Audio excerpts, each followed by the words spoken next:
Bonjour et bienvenue, c'est Laurence et Timary, les logopèdes du centre PMS. Aujourd'hui, nous allons découvrir comment travailler le vocabulaire.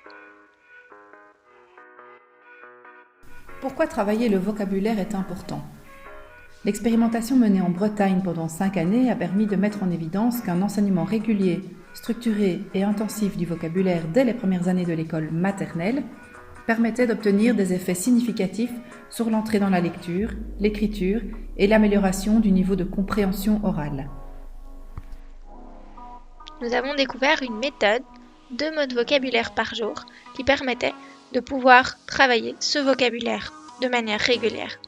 Nous vous mettrons en description le site internet et nous vous proposons de regarder une petite illustration de cette technique pour apprendre des mots de vocabulaire. Tu fais quoi d'abord, Kimberly? La fermeture éclair. On se souvient, on ne dit décidément. On ne dit pas, hein. C'est Kimberly qui doit dire. On l'aidera si elle ne sait pas. Oh, il y a un croquin. Est-ce que tu sais ce que c'est? Non. Un Panda. panda. Comment on reconnaît le panda? Comment on sait que c'est un panda? Comment tu sais? Il est noir et il est blanc. Il est noir et blanc, le panda. Il est tout doux. Il est tout doux. C'est quoi lui? C'est un panda. Un panda. Un panda. Un panda. C'est un doudou. C'est un doudou. Panda. Un panda. Un panda. Un panda. Bah, Yannel. Un panda. Panda. Kimberly, à ton tour. Un panda. Ah! Ouais, on va le laisser de côté, Musette, parce qu'il tient pas. C'est quoi, Loris? C'est un. Panda. Oui, tu répètes? Panda. Tu le passes à Manoé maintenant? Panda. Un panda. Bleu, c'est comme moi. Pourquoi c'est comme Un toi? panda. Parce que j'ai aussi un panda, un doudou. Tiens. Est-ce que c'est à moi que tu veux donner lire? Bah oui. Un panda. Un panda, tu sais bien le dire. Alors, à votre avis, sur la petite carte, il va y avoir quoi? Un panda. Un panda. Il est où le panda là? Il rentre sur mes arbres. Il grimpe, il se cache dans son arbre. Et voilà, c'est chouette, n'est-ce pas? Donc, il existe évidemment un site où vous aurez toute la méthode bien approfondie. Nous la mettrons dans la vidéo, dans la description. Et sur ce site, vous trouverez aussi un entraînement. L'entraînement. L'enfant doit rencontrer le mot dans 3 contextes différents pour l'assimiler. 3 jeux vous sont proposés. Le double, où l'enfant doit trouver 2 images identiques sur 2 cartes différentes. Le loto, où l'enfant reçoit une carte avec 6 objets et les objets sont tirés au sort. L'enfant qui a complété sa carte le premier a gagné.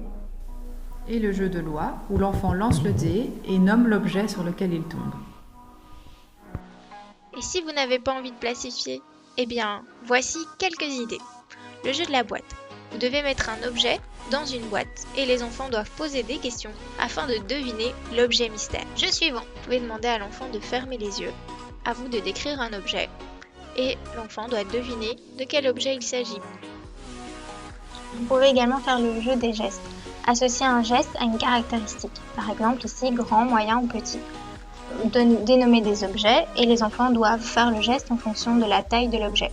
Vous pouvez le faire sur d'autres critères, si c'est mou, dur, si c'est large ou fin, comestible ou non, si ça vit sur la terre, dans le ciel ou dans la mer. Vous pouvez imaginer 1001 critères. Le jeu des couleurs. Donc vous sortez un objet et selon sa couleur, les enfants vont devoir s'asseoir s'ils ont la même couleur sur leurs vêtements aujourd'hui. Le gagnant est celui qui reste debout jusqu'à la fin. Le chef de rangement. Disposer des objets un peu partout dans la classe. Désigner un chef du rangement qui va devoir donner des indications aux autres élèves pour aller chercher les objets de la classe. Le but est de ramener tous les objets près du chef de rangement. Et si on a des enfants bilingues dans notre classe, parlons-en. Au niveau du vocabulaire, on observe des différences qualitatives et quantitatives. L'enfant a un double stock lexical. Il aura moins de vocabulaire au début, mais cela reste normal. N'hésitez pas à rassurer les parents. Les interférences et les mélanges de langues sont des étapes normales du développement. Si son vocabulaire m'inquiète, je me renseigne sur les compétences de l'enfant dans sa langue maternelle. Si les difficultés en sont rencontrées dans les deux langues, vous pouvez alors discuter avec le PMS afin d'envisager une solution. Merci pour votre attention.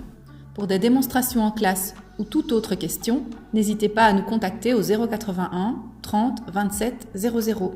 À bientôt!